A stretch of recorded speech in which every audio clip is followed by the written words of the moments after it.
ओम, ओम क्या है? भगवान का शब्द अवतार है, ध्वनि अवतार है, भगवान का ध्वनि अवतार।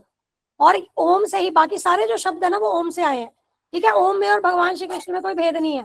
और सारे जो वैदिक मंत्र है वो ओम पर ही आधारित है।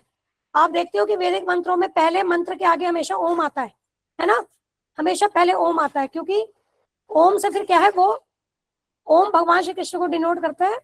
और आगे फिर जो भी मंत्र, अगर आप जनरल एक एग्जांपल लो, जैसे ओम नमः शिवाय, ओम गणेशाय नमः, इसमें ओम जो आ रहा है वो ओम क्या है? भगवान श्री कृष्ण। और इसको आप इस बात से भी बड़ा अच्छा रिलेट कर सकते हो, भगवान क्या कहते हैं कि जो देवी देवता भी से भी जो फल मिलता है वो वास्तव में फल देने वाले कौन है?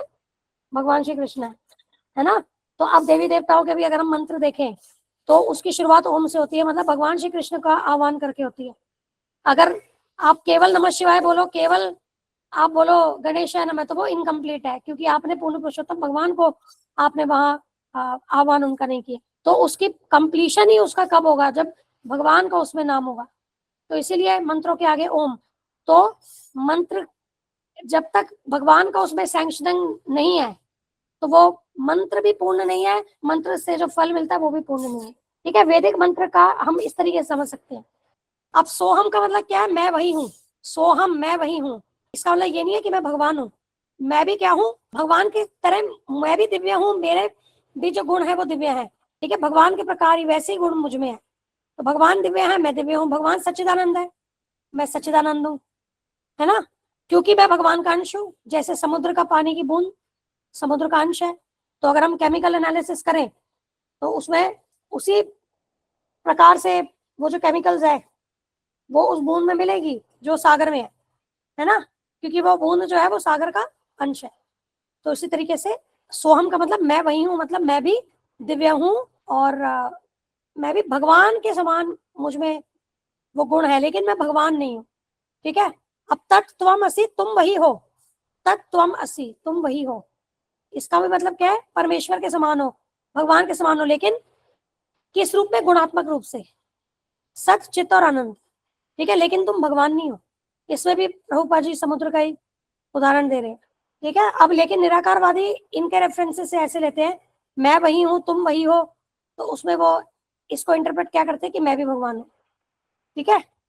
वो उनका इंटरप्रिटेशन जो है, अंडरस्टैंडिंग जो है, वो इसमें करेक्ट नहीं है, ठीक है। हम गुणात्मक रूप से भगवान के समान है, लेकिन मात्रात्मक रूप से क्या? हम अंश है, और हम सनातन है, तो इसका मतलब हम अंश थे, अंश है, अंश रहेंगे।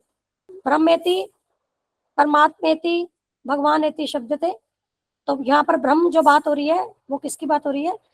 निराकार ब्रह्म की, जो भगवान का निराकार या भगवान है परम सत्य की निराकार अनुभूति है, ठीक है।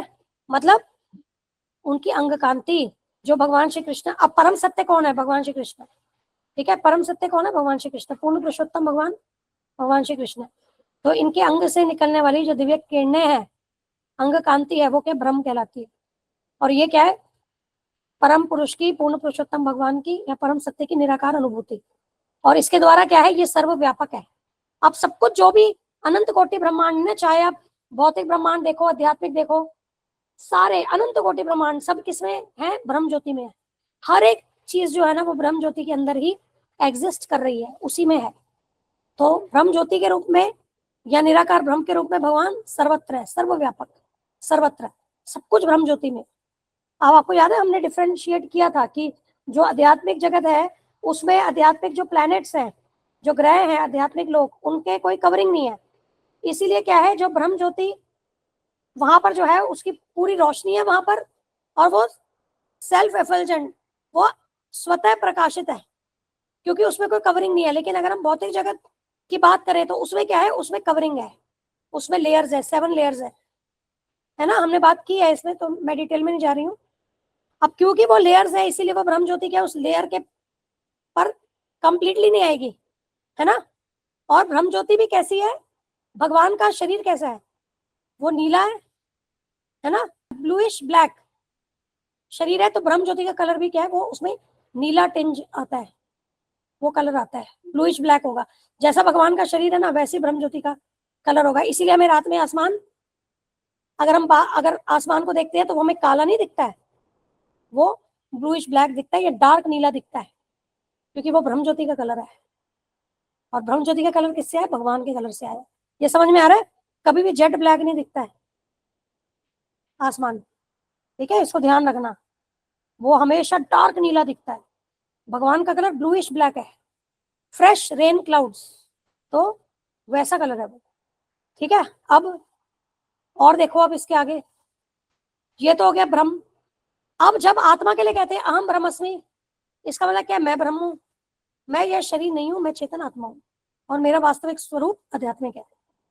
तो अहम ब्रह्मस्मि का मतलब क्या? मैं दिव्य हूं, मैं ये शरीर नहीं हूं। अब निराकारवादी इसको कैसे लेते हैं कि भगवान की जो निराकार अनुभूति है क्या है? ब्रह्म है, आत्मा भी ब्रह्म है, तो आत्मा भगवान हो गई, क्योंकि वो निराकार रूप पे ही सिर्फ मानते हैं भगवान को, वो साकार रूप को तो मानते नहीं है। तो वो कैसे लेते हैं कि भगवान भी ब्रह्म है और मैं भी ब्रह्म हूं, तो मैं भगवान हूं, ठीक है। लेकिन प्रभुपाद जी क्या कहते हैं? केवल ये जान लेना कि मैं ब्रह्म हूं, ये पर्याप्त नहीं है। इसके आगे क्या? मेरा अस्तित्व क्या है? ठीक है, मैं ब्रह्म हूं, मैं चेतन हूं, मैं दिव्य हूं, मैं ये शरीर नहीं हूं। इसके आगे मेरी क्या आइडेंटिटी है? और वो आइडेंटिटी क्या है? जीवरे स्वरूप है कृष्ण नित्यदास। तो जब हम ये आइडेंटिटी अपनी जानते हैं, तो उसमें एक्चुअली हम अपने वास्तविक जो हमारा व्यक्तित्व है, आई मीन अस्तित्व है, इसको हम तब कहेंगे कि हम उसको पूर्ण रूप से समझ पाए। तो जो अपने आप को केवल ब्रह्म के रूप में समझ रहा है, उसको अभी अपने विषय में क्या ठीक से पता नहीं है, इसके एक स्टेप आगे जाना होगा, ठीक है। ये क्लियर है ये चीज?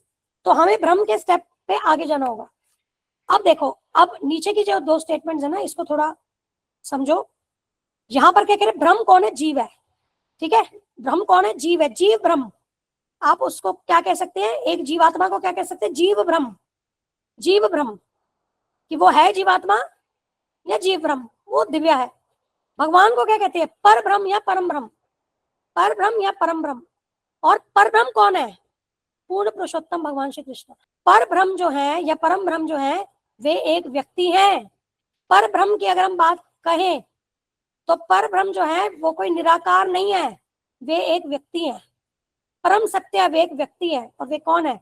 वे पूर्ण पुरुषोत्तम भगवान श्री कृष्ण है, ठीक है। उसी तरीके से जैसे जीव ईश्वर है, भगवान कौन है? परमेश्वर है। ऐसे ही जीव ब्रह्म है और भगवान कौन है? पर ब्रह्म है। पर ब्रह्म मतलब ब्रह्म से परे। ब्रह्म क्या है? भगवान की अंग कांति। ब्रह्म से परे, आप अंग कांति से आगे बढ़ के उसके परे जाएंगे, तब आपको पर ब्रह्म के दर्शन होंगे, जो भगवान श्री कृष्ण है, जो एक व्यक्ति है, जिनसे ब्रह्म का अस्तित्व है, ठीक है। तो ये समझना इंपॉर्टेंट है। पर ब्रह्म एक पर्सनैलिटी है, भगवान है। अब आगे देखो, अब यहाँ जीव ब्रह्म स्वरूप है, अर्थात आध्यात्मिक है, लेकिन जीव और परब्रह्म में पूर्ण समानता नहीं है। जीव परब्रह्म का अंश है। ममे वांशो जीवलोक, ठीक है। ये रेफरेंस आ गया, इसको मैंने मिस कर दिया था, इसलिए मैंने इसको यहाँ पर करेक्ट किया। अब लास्ट पॉइंट यहाँ देखो, तो अब यहाँ देखो, ब्रह्म जो है परम सत्य की निराकार अनुभूति है, मतलब जिससे भगवान सर्वव्यापक है। अब परम ब्रह्म कौन है? साकार रूप जो भगवान का है, भगवान पूर्ण पुरुषोत्तम भगवान श्री कृष्ण, जो निराकार ब्रह्म के आश्रय है। भगवान कहते हैं ना, ब्रह्मणो ही प्रतिष्ठा हम, है ना, कि ये जो निराकार ब्रह्म है उसका आश्रय मुझसे है। यहाँ पर क्या समझना है कि ब्रह्म उनकी निराकार अनुभूति है। पर ब्रह्म, ब्रह्म से परे, ब्रह्म से परे कौन है?